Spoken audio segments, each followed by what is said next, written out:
Kata-kata tegas dari ayah pemandu sorak sekolah menengah atas yang ditemukan tewas di kapal pesiar Karnaval. Anna Kepner berlayar dengan keluarganya. Namun, menurut laporan, semuanya berakhir dengan Anna dicekik hingga tewas di kamar kapal yang diduga ia bagi bersama saudara tirinya. Pernyataan ayah Kepner menyebut tim yang keluarganya anggap sebagai tersangka kematian putrinya. Kami sedang membahas kasus yang disajikan oleh Hukum dan Kriminal. Saya Chris Stewart.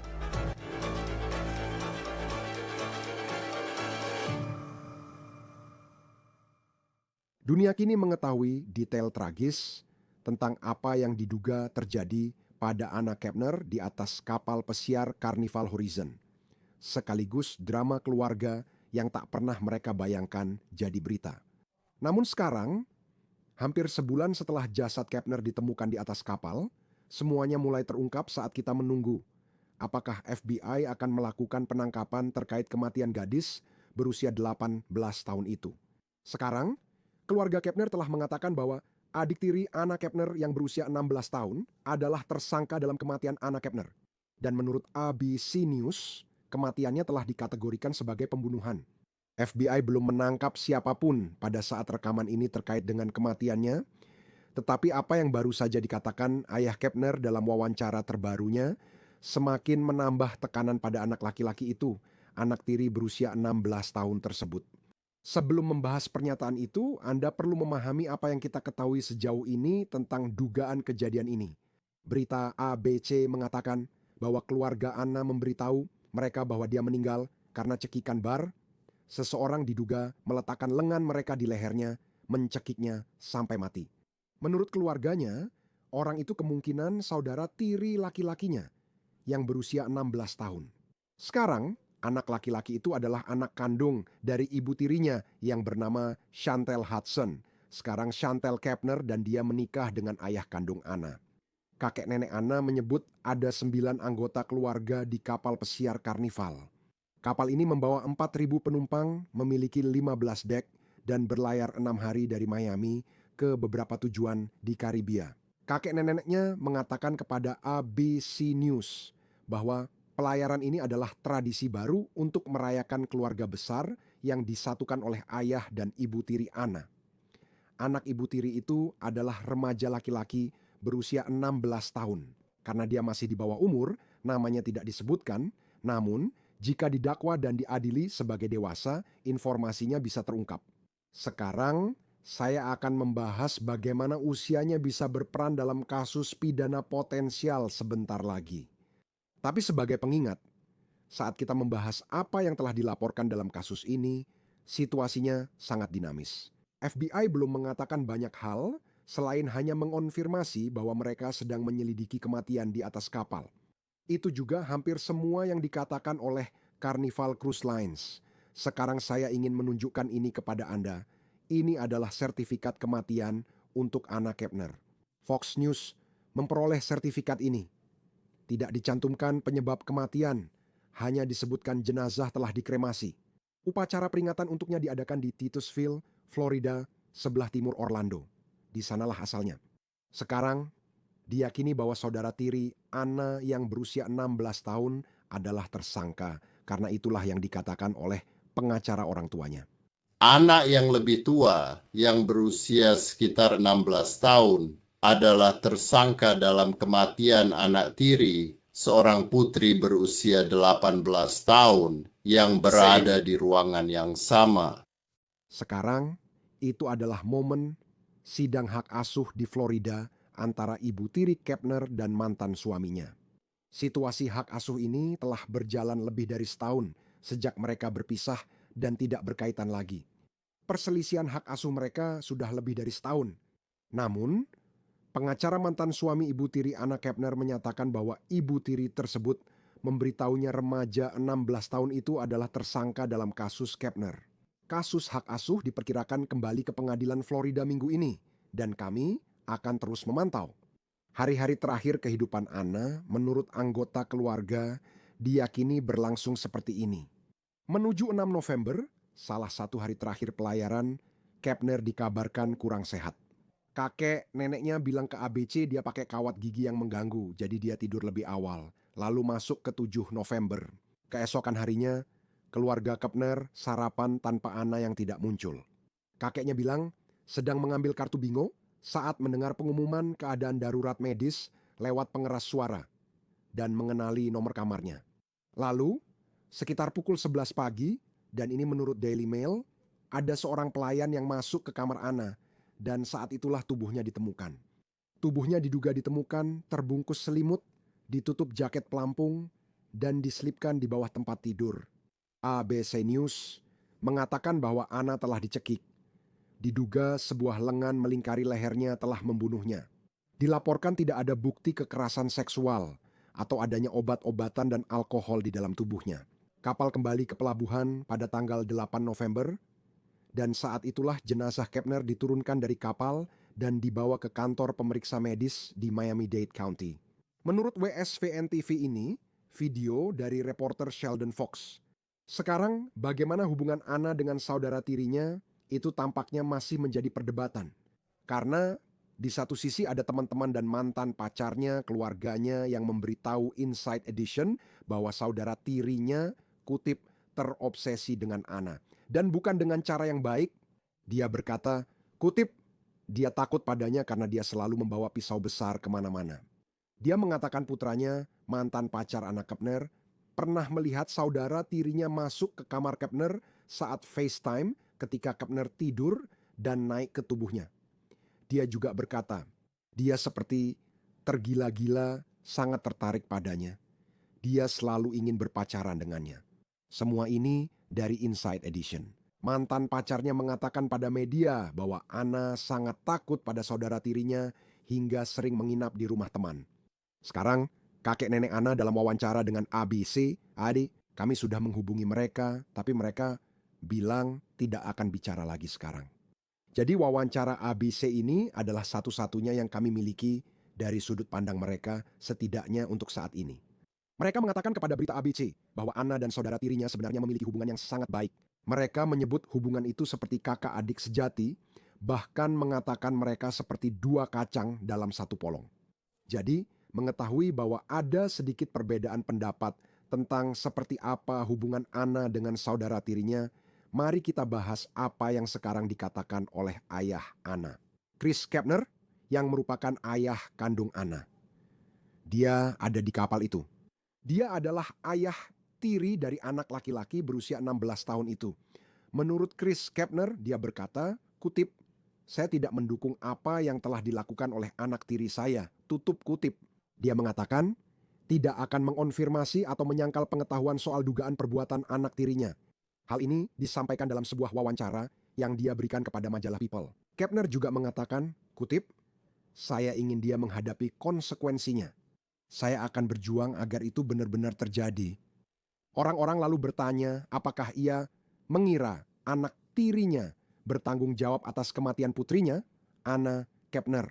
Dia berkata, kutip, saya tidak bisa bilang dia bertanggung jawab, tapi juga tidak bisa menolak. Dia satu-satunya orang yang ada di dalam ruangan itu. Dan FBI sedang melakukan penyelidikan yang sedang berlangsung di mana mereka harus memberikan bukti untuk mengatakan bahwa dia memang melakukannya atau tidak melakukannya, kutip tutup. Dia menyebut menganggap anak tirinya seperti anak sendiri yang akrab dengan putrinya dan tak pernah menyangka hal ini terjadi. Bergabung bersama kami sekarang untuk membahas lebih lanjut tentang kasus ini adalah Nemo Romani, mantan jaksa federal dan presiden West Coast Trial Lawyers. Terima kasih sudah bersama kami. Kini perhatian tertuju pada saudara tiri berusia 16 tahun yang masih di bawah umur. Tapi sampai saat ini dengan semua yang telah diberitakan bahkan dari keluarga Anna Kepner sendiri. Pada saat kami merekam ini, dia belum didakwa. Menurut Anda, kenapa begitu? Saya terkejut tuh dia siapa belum didakwa. Dan jelas Klein Shubhanallah ini kasus kapal pesiar yang berarti FBI akan terlibat. Dan ini sangat menjadi kasus federal sejauh ada penuntutan. Dan sesuai dengan pihak federal cenderung bergerak sedikit lebih lambat, bukan karena mereka tidak kompeten atau tidak menganggap serius kasus-kasus ini. Jaksa federal terbiasa menangani kasus-kasus proaktif dibandingkan dengan kasus-kasus reaktif. Jadi di siap artinya benar di pengadilan negara bagian, jaksa atau polisi menangkap seseorang, menyiapkan laporan, lalu jaksa menerima berkasnya, mereka merespons kejahatan yang telah terjadi. Seringkali, jaksa federal secara proaktif menyelidiki sebuah organisasi kriminal. Mereka biasanya menunggu hingga kasusnya kuat sebelum membawa ke Dewan Juri dan mendapat dakwaan. Saya tidak mengatakan itu alasan mengapa penundaan terjadi dalam kasus ini, tapi jaksa federal cenderung sedikit lebih berhati-hati dibandingkan rekan-rekan mereka di tingkat negara bagian. Itu mungkin salah satu alasan penundaan di sini. Dan Kepner, saudara tiri Anna Kepner, berusia 16 tahun. Jadi dia belum dewasa. Tapi dia bisa menghadapi beberapa tuduhan yang cukup serius jika dia yang didakwa terkait dengan apa yang dilaporkan terjadi pada Anna Kepner. Bagaimana usianya bisa mempengaruhi seperti apa proses penuntutannya? Yang itu sangat berpengaruh. Jika dia dituntut sebagai orang dewasa atas kasus pembunuhan, dia akan menghadapi banyak konsekuensi yang sama seperti orang dewasa lainnya. Jelas yang Anda tahu, Anda tidak bisa menghadapi hukuman mati ketika Anda masih di bawah umur. Tapi selain itu, kasusnya akan berjalan dengan cara yang sama. Jika dia tidak dituntut sebagai dewasa, situasinya akan sangat berbeda. Dia akan menghadapi sedikit atau bahkan tidak ada proses peradilan pidana di bawah sistem federal kita. Apa saja yang menjadi pertimbangan agar dia didakwa sebagai orang dewasa dalam sistem federal? Dibandingkan dengan apa yang akan kita lihat jika kasus ini terjadi di daratan dan yurisdiksi kabupaten yang menuntut kasus tersebut. Jadi jaksa telah mempertimbangkan berbagai faktor di sini, benar? Usia terdakwa, sifat perbuatannya, riwayat kriminal sebelumnya, dan mereka memutuskan apakah orang ini perlu dituntut dan dihukum sebagai orang dewasa atau perlu direhabilitasi sebagai anak-anak. Jadi ada serangkaian faktor yang dipertimbangkan dalam penentuan itu. Jaksa harus mempertimbangkan apa yang sebenarnya terjadi di sini kan. Jika penyebab kematiannya asfiksia mekanis, ini tampaknya bukan kecelakaan, bukan overdosis atau kecelakaan biasa. Recently kayak Anna Kepner dicekik oleh saudaranya. Maksud saya, itu biasanya adalah sesuatu yang disengaja. Ya, isi nafsi pun tentang anak tiri ini dan bagaimana riwayatnya. Apakah dia pernah terlibat dalam kekerasan sebelumnya, pernyataan yang dia buat kepada penegak hukum. Tapi itu semua adalah fakta yang harus dipertimbangkan jaksa dalam memutuskan apa yang harus dilakukan dalam kasus seperti ini. Ada pernyataan dari kakek neneknya. Mereka memberikan wawancara kepada berita ABC. Dan salah satu kutipan yang menarik perhatian saya dari wawancara mereka adalah ketika anak tiri, saudara tiri, Anna Kepner yang berusia 16 tahun, mengatakan sesuatu seperti dia tidak ingat apa yang terjadi, seolah-olah dia kehilangan kesadaran. Dan mereka belum secara spesifik mengatakan bahwa mereka percaya dia adalah orang yang mengambil nyawa Anna Kepner. Semuanya seperti pernyataan tersirat. Namun yang menarik perhatian saya adalah dia tampaknya kehilangan kesadaran menurut laporan ini. Sejauh mana pembelaan itu berlaku jika dia menghadapi tuduhan serius dan mengatakan tidak ingat apa yang terjadi?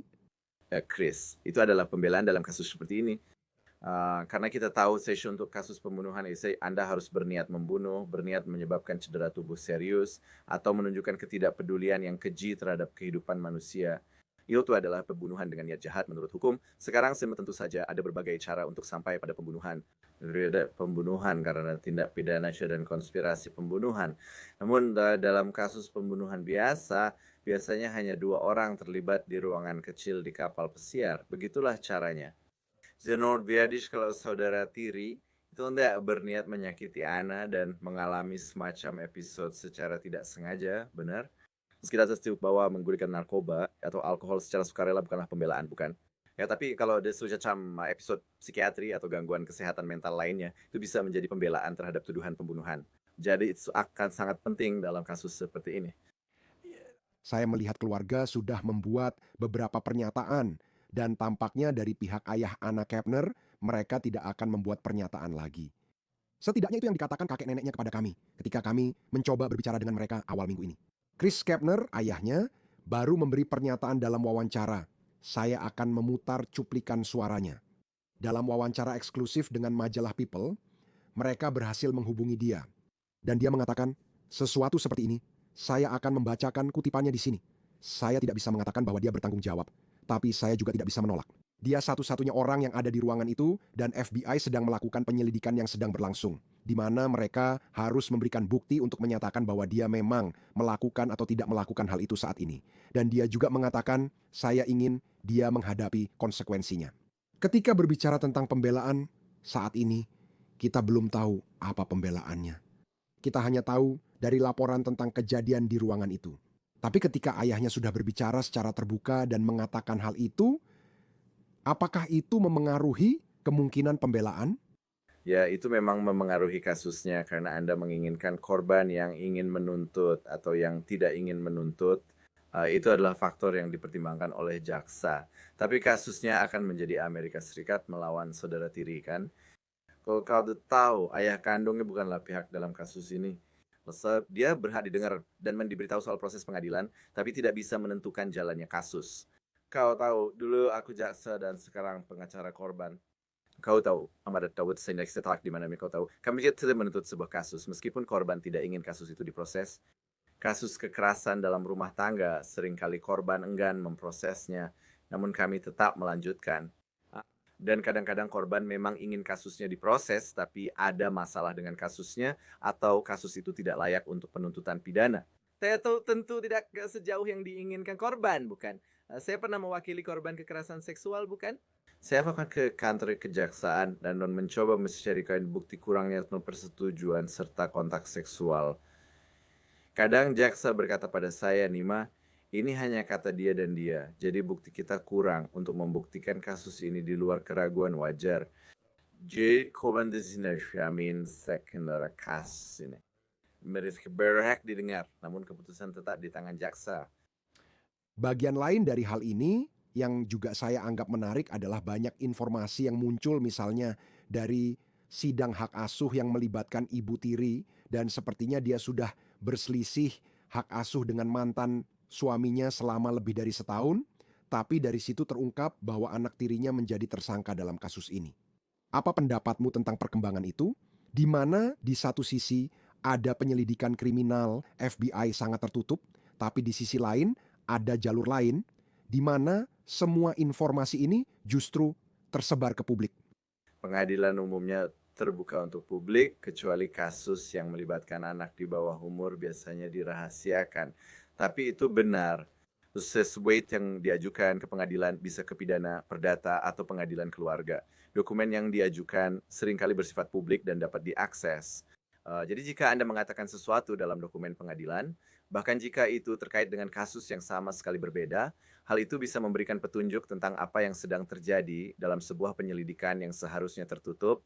Jadi jelas ini kasus yang sangat berbeda, tapi saya di sini di Los Angeles, kan.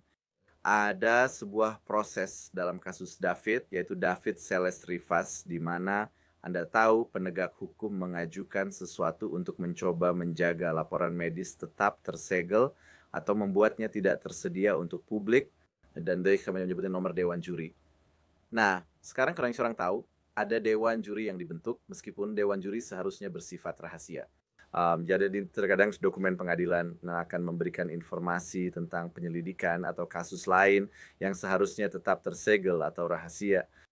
Dan saya tahu Anda bukan pengacara pembela pidana, dan Anda tahu bukan seseorang yang akan membela anak tiri ini berdasarkan jenis hukum yang Anda praktikkan.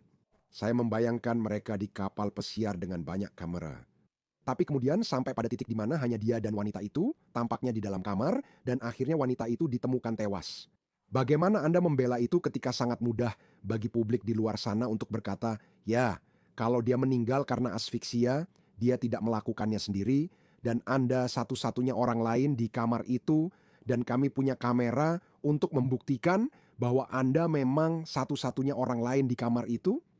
Ini adalah kasus yang sulit untuk dibelah. Jadi jelas saya ingin tahu apa yang dia katakan kepada penegak hukum segera setelah kejadian atau bahkan kepada siapapun di kapal pesiar itu, bukan?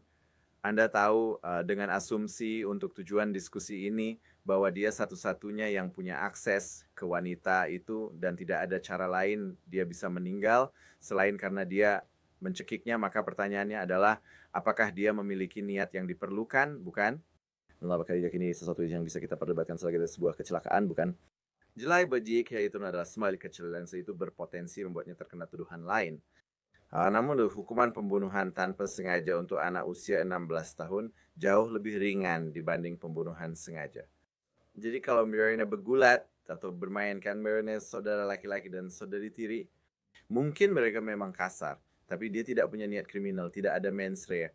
Menurut saya, itu yang main dah gimning ni siapa pun yang fabulous saudara tiri laki-laki itu. Apa saja yang menjadi pertimbangan? Kamu tahu, saat ini FBI dan Jaksa Federal sedang mencari tahu, kamu tahu apa yang sebenarnya terjadi dalam kasus ini. Apa yang harus terjadi agar kasus ini menjadi kasus pembunuhan tanpa sengaja, bukan kasus pembunuhan berencana. Ya memang seintens itu. Jadi sering kali lagi-lagi dengan asumsi bahwa individu yang didakwa adalah pembunuhnya, orang yang bertanggung jawab atas kematian tersebut, kamu mulai melihat berbagai jenis pembelaan kan?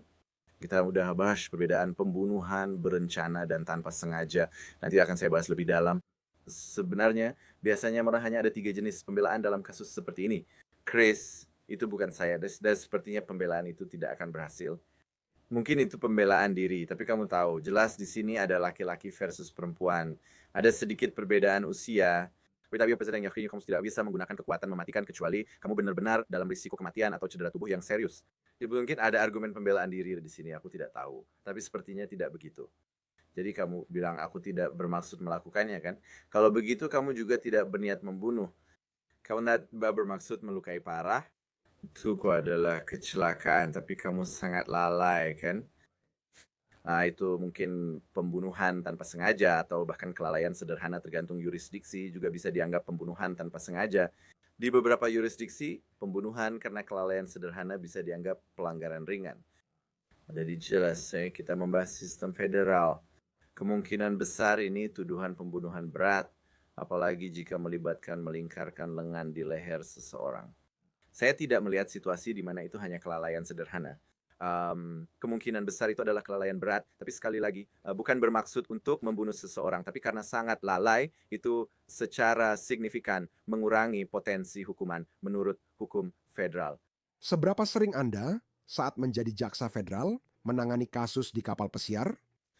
Kau sering menangani kasus seperti saya pernah menjadi jaksa federal di San Diego dan jelas ada banyak kapal pesiar yang berangkat dari San Diego. Itu tempat wisata besar. Jadi kami menangani kasus seperti itu. Jelas sesuai dengan pengadilan federal di sana juga. Jadi kami memang menangani warga sipil yang melakukan kejahatan, termasuk kejahatan kekerasan di pangkalan-pangkalan federal tersebut. Benar Chris, biasanya kasus pembunuhan sekitar 95% bahkan lebih ditangani di tingkat negara bagian karena merupakan kejahatan negara bagian. Dan saat membahas hubungan Anna Kepner dengan saudara tirinya, karena keluarganya, bahkan ayahnya, mengatakan bahwa saudara tirinya, dia terlihat seperti anak normal. Kakek neneknya bilang, saudara tirinya dan Anna Kepner sangat dekat seperti sejoli.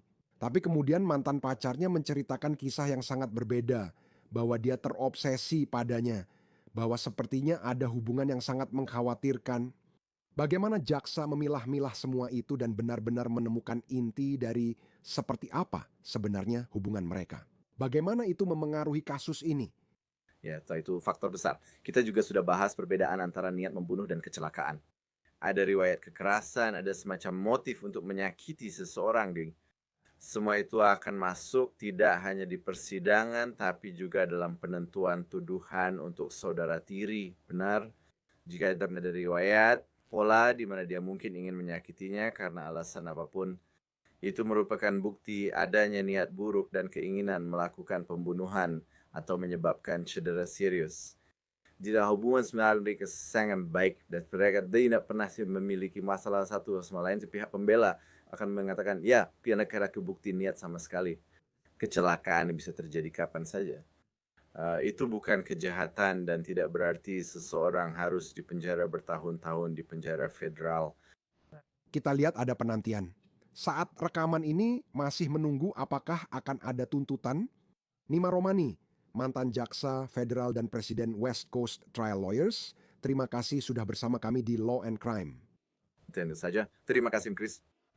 Kami akan terus memantau sidang hak asuh yang melibatkan ibu tiri Anna Kepner yang berlangsung akhir pekan ini di pengadilan. Itu saja dari Law and Crime. langganan YouTube dan Spotify kami.